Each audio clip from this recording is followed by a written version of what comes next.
I would say when we talk about violence, we talk about violences, not only one type of violence. And we talk at some level on causes of violence. We talk about the difficulties and the possibilities that we have to identify and fight that violence. And we have a third element, which is what are the strategies to really reduce that violence. This idea of a concept of violence that is very narrow, and how that concept of violence that is very narrow has been accepted by our legal systems. So we basically have a very traditional and specific concept of what is violence, and then all the other things that happen are not violence. For example, forcing someone to heal from her sexual orientation. Those type of actions have not had a legal possibility. So someone who's forced into conforming to heteronormativity, even in those situations with those type of therapies have been incredibly violent, those have not had a venue or space to say, this is illegal violence. On a daily basis, you have persons being taunt, you have persons being raped, you have persons being violated in different ways.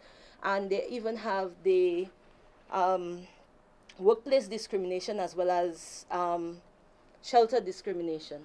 Pese a una mayor apertura para las personas homosexuales en Chile, los derechos de las personas lesbianas, bisexuales y trans son violentados institucionalmente.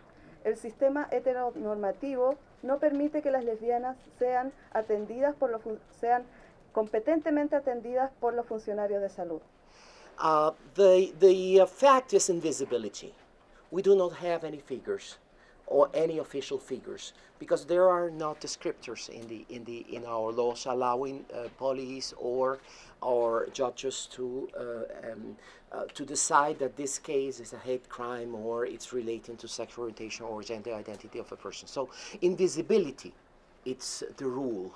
We are invisible in statistics, we are invisible even within our health systems. Because going to our health systems, we are basically allowed to say, yes, you are a woman, yes, you are a man. This is the identities. Anything beyond that does not really allow you any kind of privacy. And again, talking about confidentiality and trust is something that, unfortunately, our systems lack. Because if you are closeted, you'd be very careful how you identify and who you identify with to ensure that you or your family is not stigmatized. In Colombia, a military draft is mandatory. Every male over 18 has to clear their military status by acquiring a military passbook. This passbook is a requirement to be able to graduate from a university and to be able to apply for a job. For trans women, if they haven't changed their sex in their ID documents, they have to have a military passbook. And if they don't, military can raid them, detain them, and generally harass them because they don't have it. In the case of trans men, if they pass, when they apply for a job, they're outed forcibly because they don't have the passbook and they are requested to submit it for a job application. So that results in, as soon as people don't find out that they're trans, not hiring. Por eso es urgente solicitar a la Comisión pronunciarse respecto a la violencia institucional y simbólica a las personas LBT. Los estados ya no pueden ser indiferentes a las realidades cotidianas que se van presentando.